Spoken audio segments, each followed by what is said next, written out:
falta de empatia, críticas, inteligência emocional e os médicos, aprendizado emocional das crianças, assuntos de hoje. Um estudo com 250 executivos constatou que a maioria achava que o trabalho exigia mais das suas cabeças e não do coração.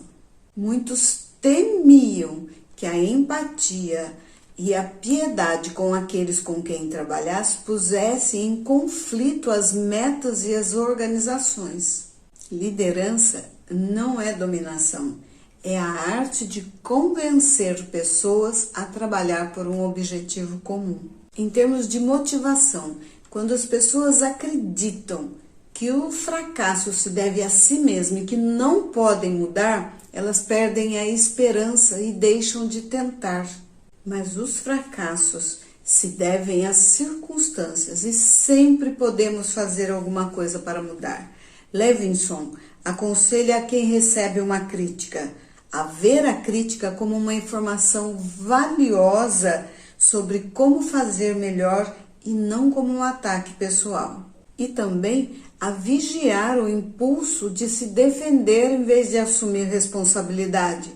Ver a crítica como uma oportunidade de trabalhar junto com o crítico para resolver o problema, não como adversários. Conta a história do engenheiro e de sua equipe que apresentaram um projeto ao vice-presidente. Eles estavam orgulhosos do trabalho, mas o vice-presidente disse que eram ridículas as especificações e que não teria a menor chance de aprovação. Depois de se martirizar e até de pensar em se demitir, resolveu ir falar com o vice-presidente.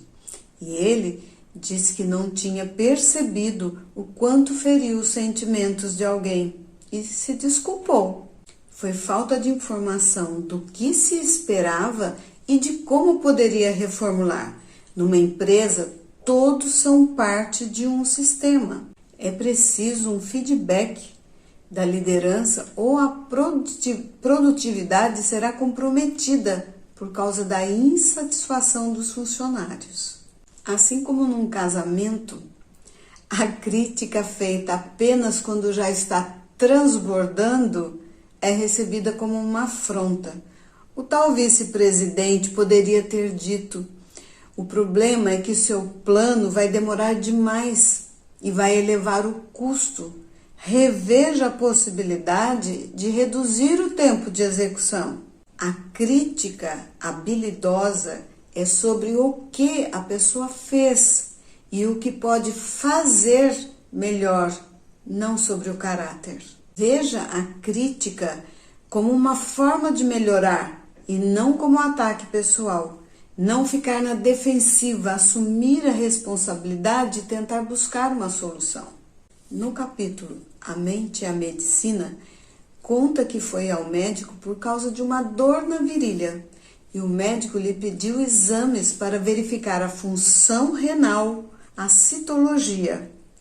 Essa palavra citologia lhe dizia que havia uma possibilidade de que o problema fosse um câncer. O problema é quando a equipe médica ignora a reação emocional do paciente. Falta, às vezes, inteligência emocional, o que prejudica a prevenção e o tratamento. Um crescente número de médicos já reconhece o lugar das emoções na medicina. Dr. Cameron Nezati diz: se o paciente diz que está em pânico naquele dia, eu cancelo a cirurgia. Pessoas apavoradas se dão mal na cirurgia, sangram mais, têm mais infecções e complicações, mais dificuldade na recuperação. É melhor a pessoa estar calma. O pânico causa aumento da pressão sanguínea. As veias sangram mais pela pressão. O excesso de sangramento é uma das mais problemáticas complicações cirúrgicas. Já a raiva é a emoção que mais faz mal ao coração. A hostilidade põe as pessoas em risco. Um jovem de 20 anos que se zanga muitas vezes, cada episódio acrescenta uma tensão extra ao coração, aumentando o ritmo cardíaco e a pressão do sangue. Quando se repete muitas vezes, pode causar microlesões nos vasos, onde se formam as placas. Ficar com raiva de vez em quando não tem problema, mas sim se for constante, se for hábito. Já a ansiedade desproporcional complica tudo. Somos constantemente expostos a vírus de resfriados, gripes e herpes. Em geral, o nosso sistema imunológico os mantém à distância, só que sob tensão emocional, essas defesas falham na maioria das vezes. Em Alegres Aventuras de Robin Hood, Robin aconselha um jovem seguidor: conte-nos seus problemas e fale livremente. Uma enxurrada de palavras sempre descarrega as mágoas do coração. É como abrir a comporta onde a represa está transbordando. Assim, as pessoas que vemos com frequência parecem ser cruciais para a nossa saúde. Já o jeito que os pais tratam os filhos foi comprovado por centenas de estudos que podem ter consequências profundas e duradouras para a vida emocional da criança.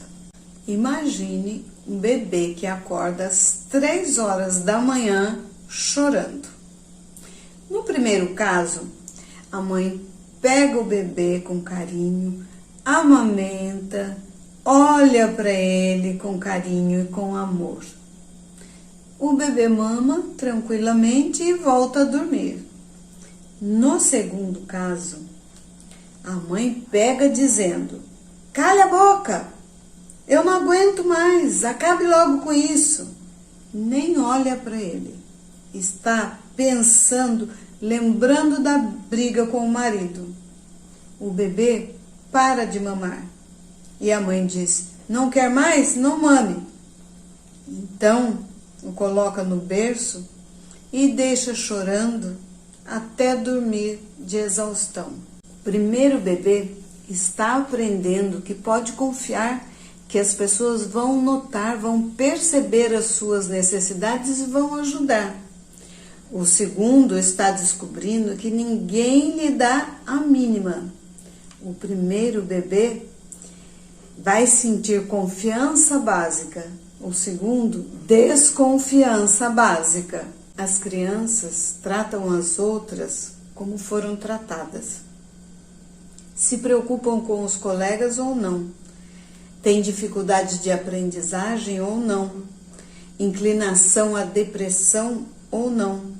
Como adultos, se metem em encrencas ou não. Cometem crimes ou não. As lições de empatia na infância podem fazer toda a diferença na vida adulta. O nosso sistema emocional parece que aprende alguma coisa e não conseguimos nos livrar mais dela, seja negativa ou positiva.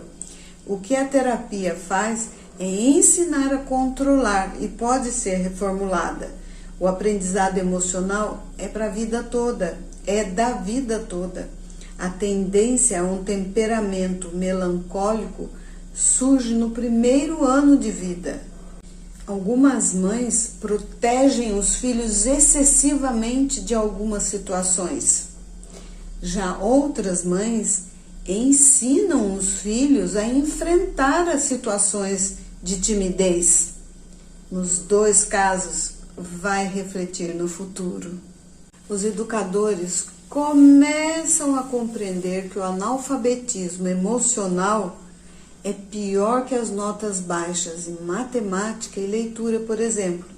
Gerald Peterson, um psicólogo, acompanhou centenas de meninos até a idade adulta e diz: os atos antissociais de um menino de 5 anos podem ser protótipos dos atos do adolescente delinquente. Agora um pouco sobre a alimentação, sobre os distúrbios da alimentação, anorexia e bulimia. Uma não consegue comer, não consegue se alimentar, tem nojo do alimento. A outra se farta de alimentos, faz uma orgia alimentar e depois provoca o vômito. Uma se acha sempre gorda, conforme o padrão de beleza, a excessiva magreza.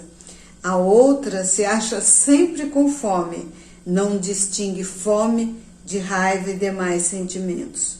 Nos dois casos, é preciso aprender a identificar os sentimentos e aprender melhores meios de aliviar e lidar com os sentimentos, com os relacionamentos, sem recorrer a hábitos alimentares errados. Glória Leão acredita em instrução terapêutica para incluir aptidões emocionais que lhes faltam. Na verdade, todos os nossos comportamentos estão relacionados ao nosso emocional. E sim, podemos melhorar a nossa vida aprendendo a cada dia. E uma das formas é com a leitura. Eu me chamo Regina e compartilho aqui as minhas leituras.